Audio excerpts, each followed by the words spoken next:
B-Bad and Brandon. Video capturing. What else? Do with that as you will in May. What's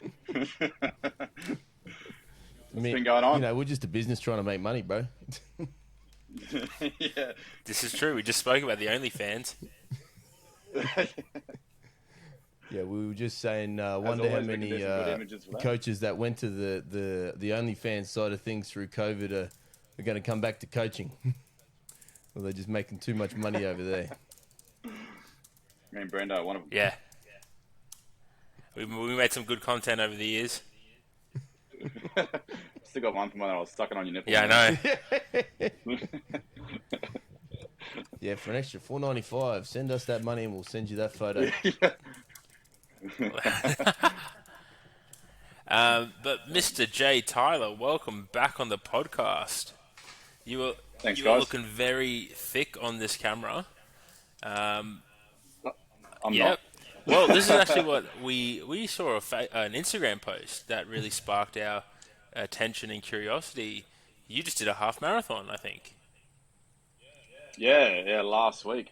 Yeah, last week did that. 24 it was a 25k. So I think a half is 21. I'm showing my experience because I know nothing about running. It was 21, but the event was 25 or a 50. So I did the 25, and Jacob, one of the boys at Matrix, he did the 50. Jesus. 25 Ks. Yeah. How did that go off after not really training for it? Man, it was hard. It was hard in the same ways. Like, it's hard, you know, with bodybuilding or powerlifting, or it's all got its own hard. I guess, like, that probably competitive instinct sort of stepped in a little bit, which definitely helped. I think I sort of prepared myself that I knew it was going to be hard, so I might as well just, you know, just give it a good crack and see what happens and hopefully reach a finish line. Did you do any training for it leading in? Man, I did. I remember one day I went for a walk, and me and Prudence did a walk and a jog for 3K, and we got back and we were completely fucked. I think she went to bed, and I did lay in the lounge the rest of the afternoon, and I thought, oh shit, what can I do about this? So I'm like, oh, I'll look up a half marathon or a full marathon, and that was just all it was. It was just an impulse. It was just like, let's just give something a crack. What the fuck? So you went from 3K to 25? Yeah, in 6 weeks. Jesus, bro. Yeah, it probably wasn't smart, but like, I was getting it done no matter what. We don't get points for being smart. We get points for finishing. No, exactly. How long did right. it take to do it, bro? Strong. About 2.5 hours. That's not too bad. That's quite respectable. Yeah, it wasn't.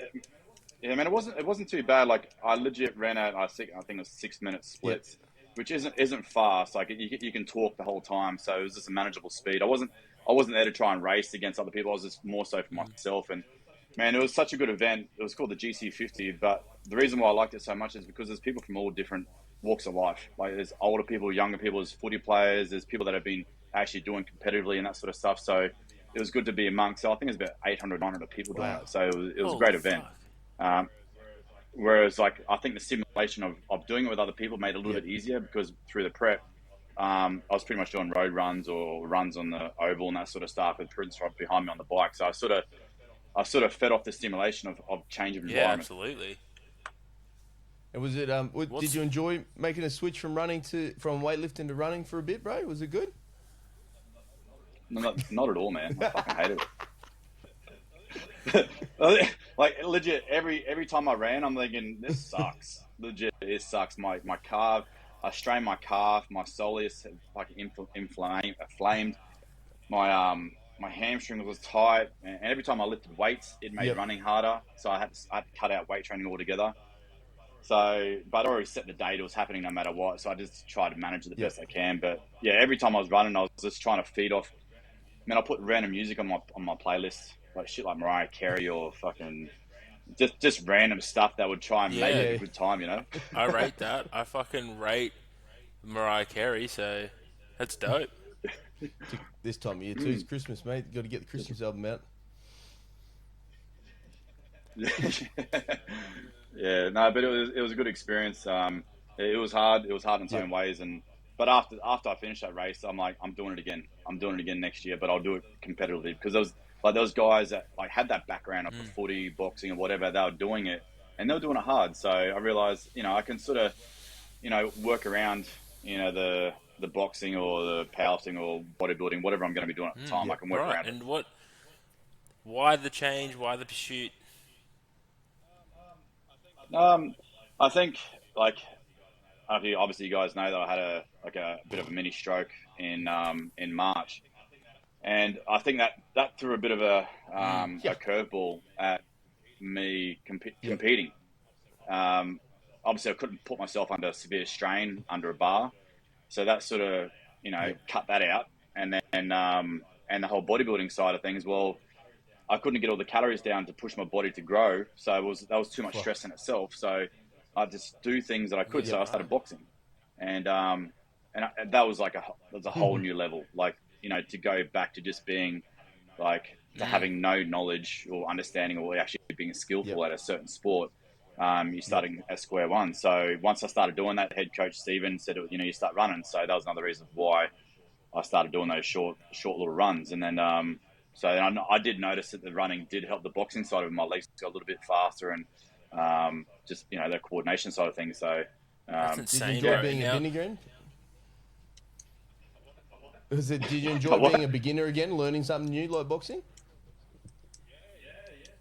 Yeah, man, it was good. It's like, it gets frustrating because, as you know, you guys have been lifting for a long time, so you get quite, in touch with, how to read people's technique, and like you become quite intuitive and that sort of thing. So I think, like, it was a little bit frustrating at the start because I had to relearn, and obviously I'm getting a little bit older too. So I'm like, what am Yep. I really doing with myself? But it's fun. I love it, but it's good just to learn something new, just to keep that brain switched hundred on and keep percent. learning. Because how old are you, if you don't mind me asking? Man, that's a 36. mini stroke at age 36. That's a fucking. It's a shock to the system. Did anything bring it on? Man, it was.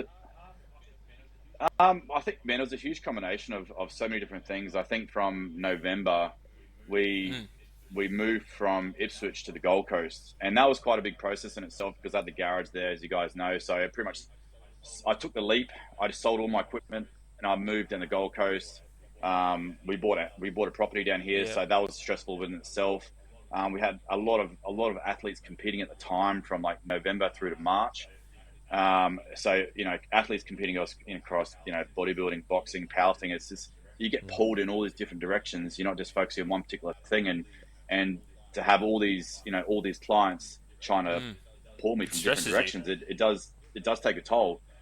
Yeah, it does, man. And I think just probably trying to. I think after Johnny asked me that question last time about Yep. competing on stage, and that sort of stuck with me. And I think after that podcast, I'm like, fuck this, I'm gonna get on stage.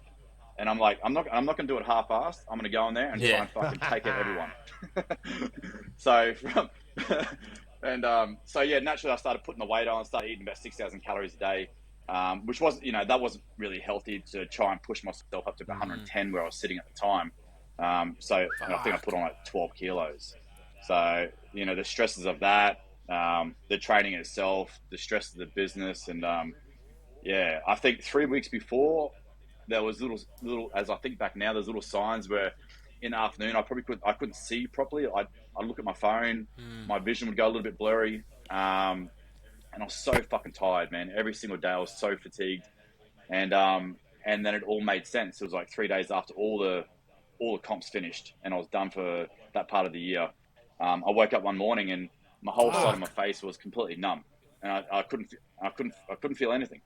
And I woke up, had breakfast, and I wondered when I was brushing my teeth, I'm like, the side of my face I just couldn't feel. I'm like, I just thought nothing of it. I just thought I was tired. I'm like, no, it's just another day. I'll just keep pushing. And so I left it there. I went to the cafe, took my laptop, and one of the boys that was working there is like, hey man, how you going? And I tried to get words out of my mouth, and I had nothing. I couldn't use any muscles in my face to actually talk. And at that time, I was thinking, bro, Fuck, this bro. ain't right. There's Jesus. something going on here. Yeah. So I called my mum. I was like, Mum, in my slurred sort of speech, and I was like, I can't talk. And she's like, what'd you say? I'm like, oh fuck, I can't talk. So I'm just mumbling my words.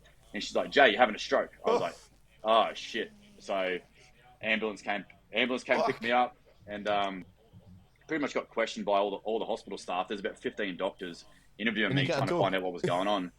And yeah, it took about 5 or 6 hours for Shit. me to get my speech back. there was a clot in the brain, and I had to wait for that to disperse, and then I started to come good, and then so they did all the interviews, did some scans, and they said, "Oh, no, you're all good." They put it down as like a functional neurological disorder. I'm like, "Sweet, Yeah. all right, cool." So it's not a stroke. I'm all good then. So next day they discharged me, went home, ran my GP, gave them the heads up, say, "Hey man, been in hospital." I was like, we're doing proper scans again, and I was like, in my mind, I'm like, it's all good, I'm all safe. It wasn't a stroke, it was just something minor, I'm all good, you know. And then 2 weeks later, I got the results back saying, yeah, you've had a stroke, and had to go through the process of going to see a cardiologist and Hey, that's neurologist as that's well. pretty fucked And that you got discharged from the hospital saying, "Oh, it's nothing," and then a bit more of a thorough investigation from your GP, which, like, honestly, a lot of people wouldn't have done. A lot of people would have gone, "Oh, hospital said I'm fine. Go back and out and do what they usually do." But you're very, I guess, lucky. I guess is the best word that you did go follow up. Fuck. yeah, because at that point, I was like trying to push it away. I'm like, no, I'm all good. Like It's that it's male like ego. a bit of We're just like, "Oh, we're good." what do they call it? Like, yeah, exactly. Yeah. Yeah, we're good. Yeah, I'm all good. I'll just keep carrying on. I'll go back to Of training, you know. course you did. And I went to the gym next day, bench like 165 for fives. I'm like, yeah, fucking feeling good now. And yeah, and my GP sent me up to the scans. He was like, come back. He's like, nah, you're on the verge of heart failure. I'm like, what the fuck? That's a fucking phone Yeah. call.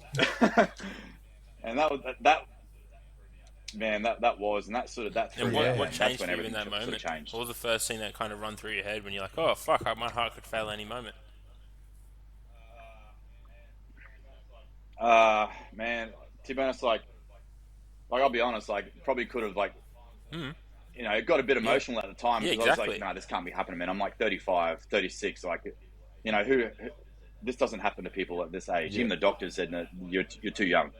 So at that point, I was a little bit emotional about it, trying to understand what this meant moving forward, like unknown territory. Got heaps of questions to ask, like, what do I do to fix this? Am I gonna kill over and die in a week's time? Oh, Because really? usually there's a big Fuck. follow-up stroke that comes along with it.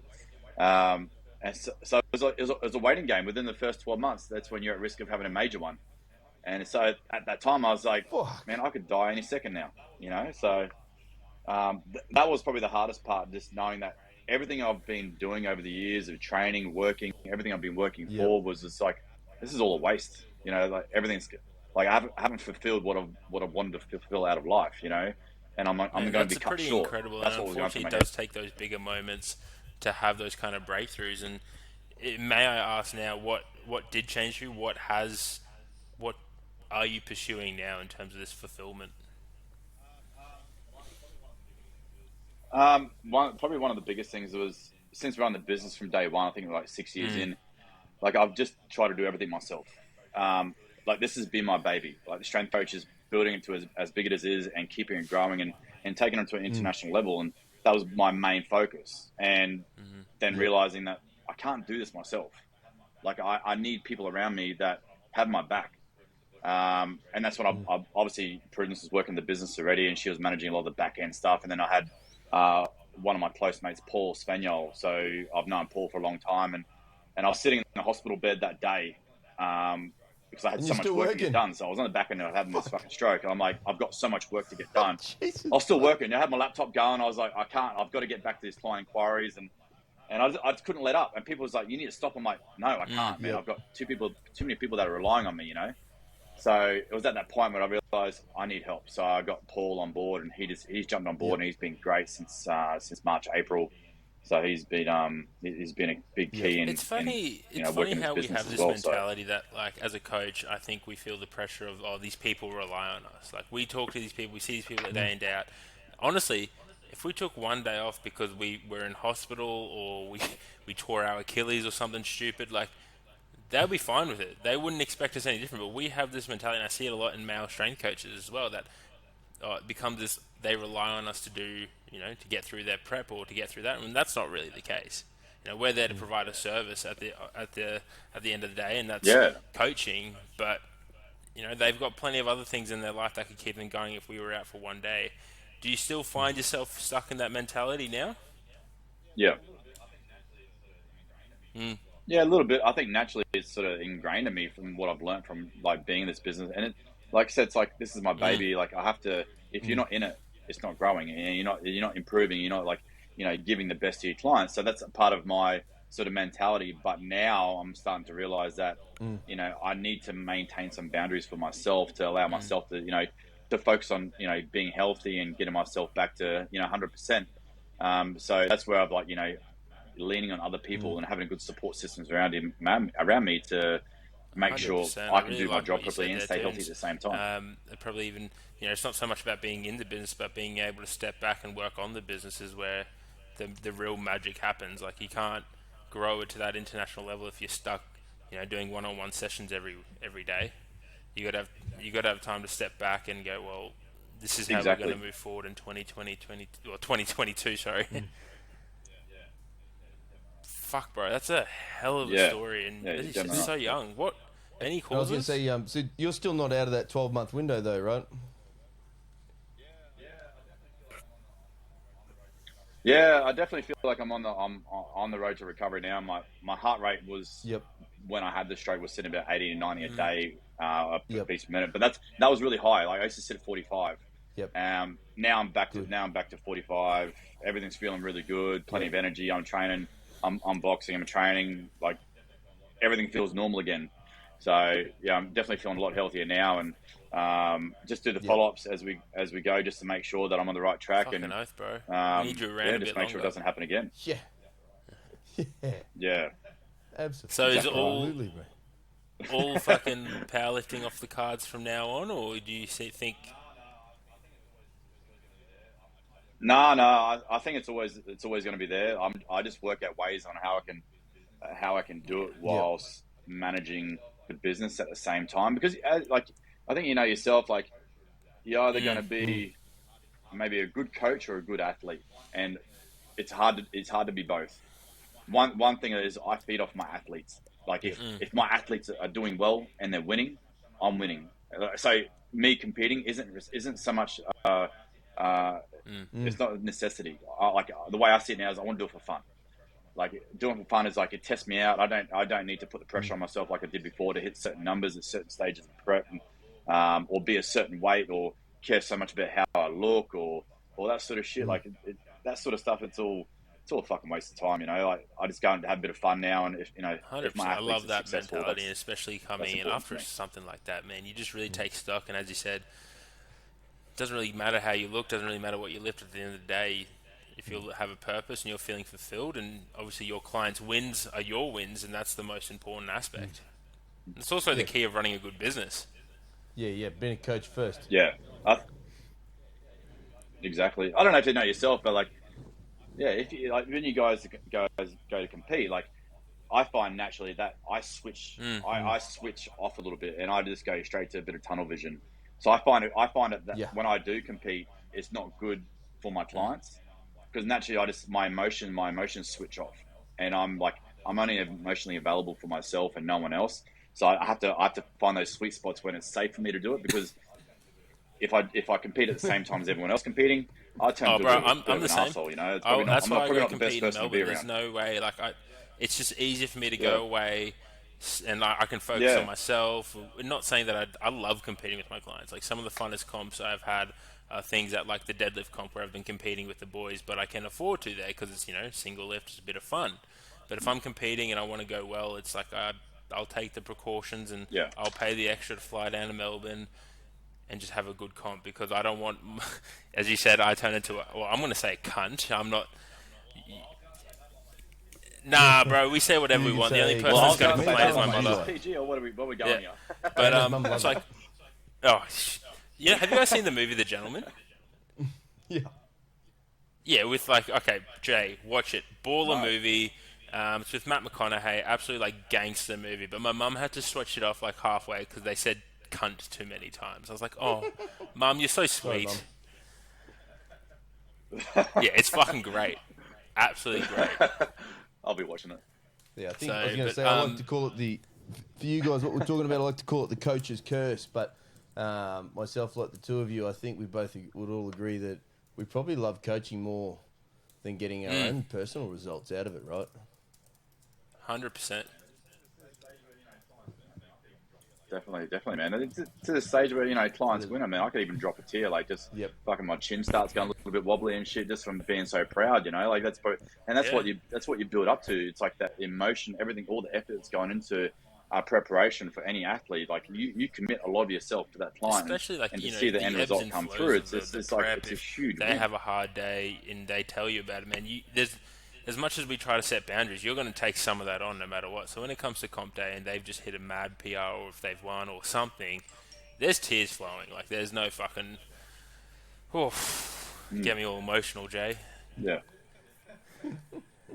yeah. It is, man. Yeah, yeah, but it's true though.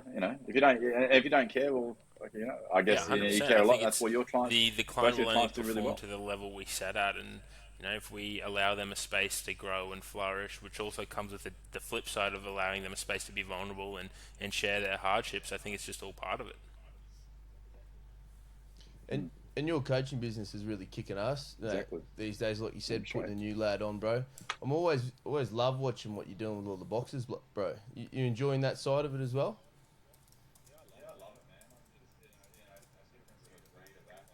Yeah, I love it, man. Like, just it's a different sort of breed of athlete. Like, Yep. it's just like I guess I like doing it because it really Yep. tests me. Like, it tests my skill set. I have to keep learning. Mm. I have to keep finding new ways to make sure I'm like I'm leveling myself up as a coach. And but they're all doing really well. Like a few of the boys are going international at the moment, which is great. So even the pros early on in their career, they're doing really well, and they're just committing Do you 100% find to and this is a the question for both of process you? Do you day in guys day out. find the pressure sometimes is a bit much that you have to keep leveling up, or do you? Oh yeah. Yeah, I was gonna say. Oh yeah, Yeah, I I guess read a I good just. post a I'll see little you bit go ago, first, and Johnny. it said you can't be the coach you were last year, this year coming, and I 100%. think you've got to have that mindset every year. And I know I could definitely agree, say that there's been years where I haven't thought like that, and you can look at that following year that it wasn't your best year either from a business perspective or how your team or clients results were for that year. I think as a coach or even just as a business owner, you can't have that same one that you had this year next year. You need to be better. 100%. Exactly. That's 100%, man. 100%. And that's the same thing. Like Johnny, like the business side, like you're going to learn a lot from what you did 2, 3, 5 years ago, and to where you are now. Like, you're doing things a lot smarter, and also the coaching side of things. Like, you're learning what to do and what not to do. And obviously, everyone makes fucking mistakes. If you haven't made mistakes, like, you're fucking delusional. So I think it's a big part of coaching is just trying to be, Where do you go keep for an open mind, your roll with it, upskilling? What's your learn and adapt, go-to? and that's all you can really do. Hmm? Mason's always been my number one man. He has everything. It's just common sense. Yeah, right. Um, yeah, I can't rate That's him amazing, highly enough. especially have someone Like, with if that it much wasn't knowledge for and him, I wouldn't be where I am today. experience more than anything in your corner. And he's still across everything that's going on, isn't he? He's so old. I don't know Yeah, how he does it. yeah. Oh, Hope he never dies. But I think a lot of yeah. I hope that a lot of the experience just comes from just watching and learning, and there's that even training boxes, like, it's sort of a little bit unknown territory for strength conditioning. So a lot of the shit I've had to do, I have to just remind myself these are all 1%ers. I'm not going to make them better fighters, but I can make them that next level fitter or stronger to help them, hopefully in the ring. So I'm not expecting to make fucking huge change, because I think, like, it's boxing and strength conditioning is separate. I'm trying to create healthy bodies and keep everything in balance. Yep. And so I think on that side of things, it's more so what I do is 1%. I I'm really not like that making up attitude a and great mentality fighter. too, I'm because only a you very see small it all the part. time, and I've ranted about it plenty of times on this podcast. Like, coaches trying to replicate things of their sport in the weight room, and it's like, no, they're different. They're different things. As a strength coach, your job is, as you said, to make them fitter, stronger, more mobile, more stable, something like that. Balanced athlete. They're going to learn the skills in the ring. That's their boxing coach. That's their fight coach. That's not our jobs. And I think it gets very mixed match all the time. Exactly. Yeah.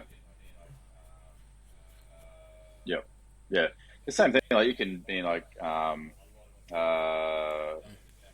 like any fighter's got a lot of body fat on them. It doesn't determine whether they're going to be a good boxer or not. Baby, You know, they Tyson Fury, more than male likely they'll peak probably win more fights than performance. the guys that are coming in completely shredded. It Yeah, doesn't did fucking you guys matter. see that photo of him standing next to Thor the other day? It's like Exactly, you man. look at him, you're like, Exactly. you're not an athlete. You look at Thor and you're like, you're a fucking athlete. But Tyson Fury is the ultimate man.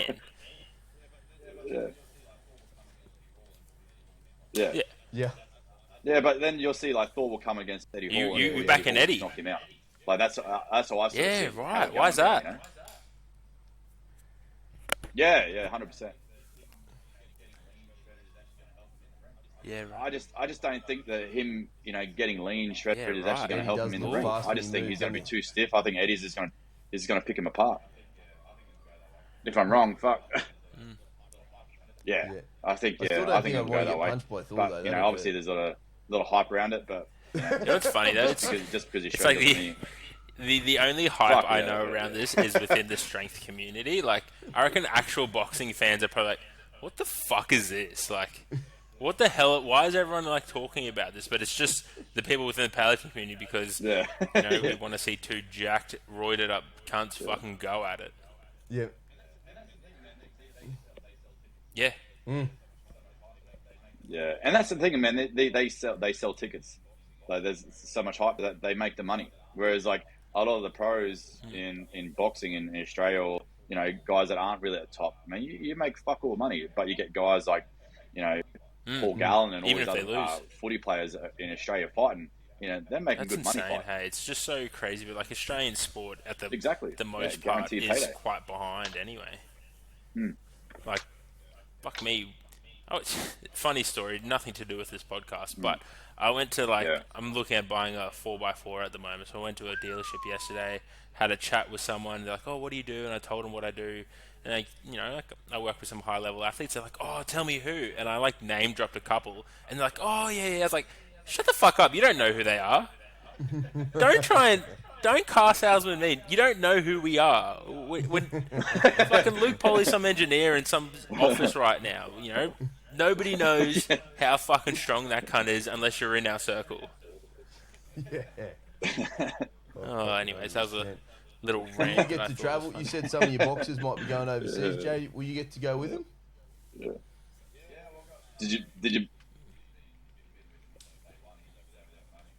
Yeah, well, got Dempsey. He's been with me since day one. He's over there at the moment in the UK. Wow. So he's got a 3-fight deal over there. He's had his first fight. He won that. He's got his next fight coming up Yeah. Wow. early next year, and then probably the third one will, hopefully be back in Australia, which will be fucking huge. And then Jacob NG, he's one of the lightweight Australian champs. He's hopefully going overseas next year as well. So Would you be a lot able, of Will time you is be do trying you to able get to hope him to go overseas on one of because those trips with them, bro? Hopefully, that's where all the big fight happens. Yep. Oh, I'd love to, man. I'd love to. Like that'd be amazing if I go. Just depending on timing, that sort of stuff. But I'd say around between June to December next year. I'd love to get over there. That's Then fucking obviously awesome, see where the dude. boys, they might be back in Until Australia it's Big finished, fighting. So 2020, like who you said, knows? you've So, been with like I said, Dempsey since day one. It must be a pretty cool moment just to have seen his progression as well, right? Yep. oh man, yeah, and just such a hard worker, man. Like he trains 6 days a week, 3 times a day, and I guess when you see someone like that put in so much hard work to get to where he is now, it's just like it's no wonder he's successful, and he will continue to keep growing, and it's same as the other boys here. Like as long as they keep putting in the work, they'll keep growing. It's just like Yep. yourself as coaches, athletes. I bet As those long as you I keep bet those putting in the lads know work, how to work you'll make hard too in the change and you'll gym. make progression.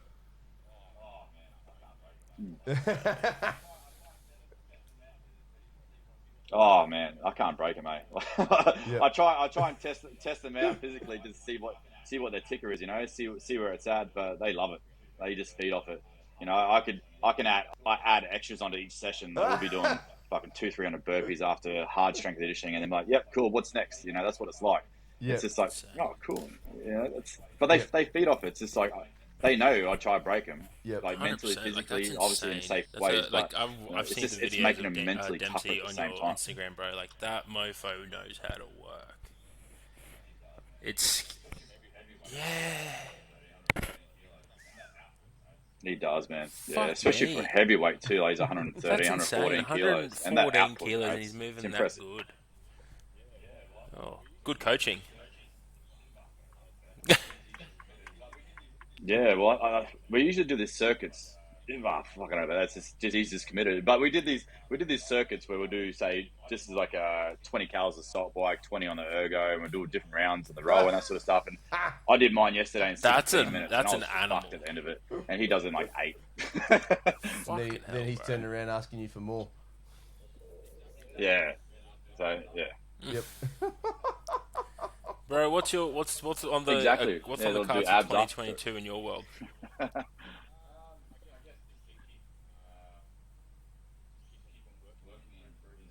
I guess just to keep on working and improving the business.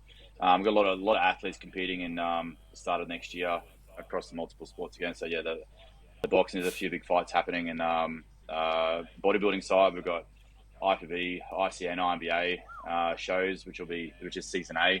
So that's coming up in April, May. And then obviously the powerlifting side, we have a few boys competing, so that should be good. And then yeah, I guess just keep focusing on just the athletes getting better and see where it takes. But definitely, it's this year's been interesting. It's been a good test, but I think everything's sort of leveled out now, where I can get back to it and put 100% into the clients. Yeah, you can hear the regret as you said that. Is it? Yeah, fucking hell. Oh, bro. Yeah. I can't get around this Yeah, stuff. I think I had David Goggins playing in the back end on repeat. David Goggins. Do you think you'd see yourself back on a platform again as well, bro? Maybe, or just not for now with everything that's on. Definitely, man. I've been back in the gym for the past 1 or 2 weeks, so yeah, I'll start straight back into training, see where it goes. I'll get my lifts up, make sure the body stays nice and healthy, and get back on the platform. But it'll Johnny be one gets of those first week in January. next week. Let's compete, give it a crack. It'll be I'll put a note in my diary about 3 circumstances. days out from all of our comps to message you to say, hey, bro, we've got a spot for you if you want it. We're good to go. Yeah.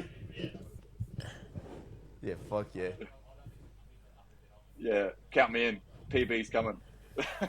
Yes. I don't think we compete at 100 again. I think I'll Yeah. go back to. I'll go under 90. Fuck, you're Probably gonna a little be bit peeled, healthier bro. for me. Already up here. Yeah, well, I got one of my. All right, Yeah, brother, mate. Like wait we and did see. last time you're on here, we had 10 questions, but it's been a throw a little tenner. bit, so we do have 10 new ones for you, mate. These, as you know, in depth, we really get to find out who you are as a human and a person. Are you ready for these 10?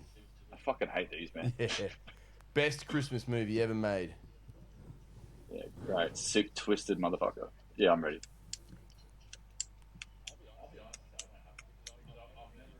Christmas movie. I'll be honest and say I don't have one because I've never really. This is probably one I'll resort back to, like, having that issue with the stroke and that sort of stuff. I've always been too focused on business and not being present enough. Nice. So one of the biggest things moving forward is, since that all happened, is actually learning how to be present with family, partner, the whole lot, and with friends, and spending more time. And I think this Christmas coming up is probably the first time that we've had, getting all the family together in such a long time. This might be your year to create your first ever I don't actually Christmas have one movie because I haven't tradition. really been too focused on, slowing down. Yes, or Die Hard 1. Don't forget that is a Christmas classic. Yeah, I'll just try and find my Mariah What makes Carey you again. feel accomplished? Yes.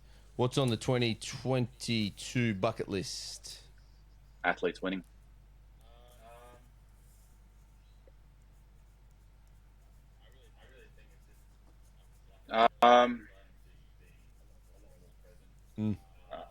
I really think it's just, like I said before, learning to just be a lot more present.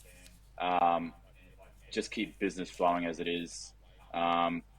just to stay as healthy as I can. And if I can compete, great. What do you think about when Can't you're by wait. yourself? And I guess just to keep on doing what I'm doing.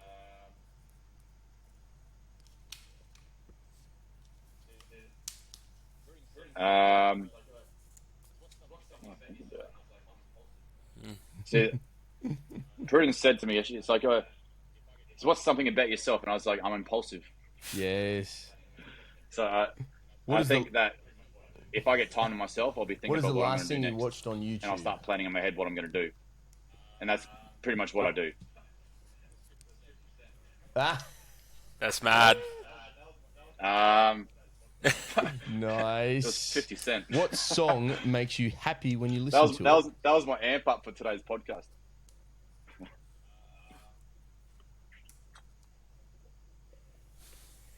50 Cent. Hold on a sec. I like that happy song. Oh, I can't stand that happy song. You don't Wait, like that which happy one are you talking? Is You it talking about the Pharrell one by Williams? Yeah, nah. See, I don't like that one. I thought you were talking about the happy song by fucking what's that? Oh, who's it by? Although I will say, I challenge anyone. We have the happy song for Kendra, while Jay finds his happy song.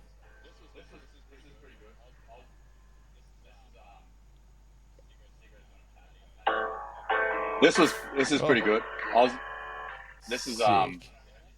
cigarettes No, I haven't. on patios Oh, by Baby Jake. no, I haven't heard that. Bring Me the Horizon I don't know. happy Have you song. heard that? Ah, I was that got you moving. I was listening to the If other you're day when I ever was interested, boys, boxing. look I up was the like, happy yeah, song fuck, by it is good. Imogen I thought that was, Heap. yeah, probably my happy song. That's I just saw that. that's quite a fun Yeah. one. What hobby would you like to try next, Jay? Yes. Image. Oh, Hell yeah. What's your neighbours like? boxing. Actual like fighting. Yeah. Oh, you'll have to go around doing Um, I don't What's know. your We just moved into a new place yesterday. What's your so I don't favourite board actually game, know. bro? Oh yeah, Mad. Yeah. Park Lane and Mayfair. Monopoly. Where did you go for your first ever date as a little Jay Tyler? Hustler.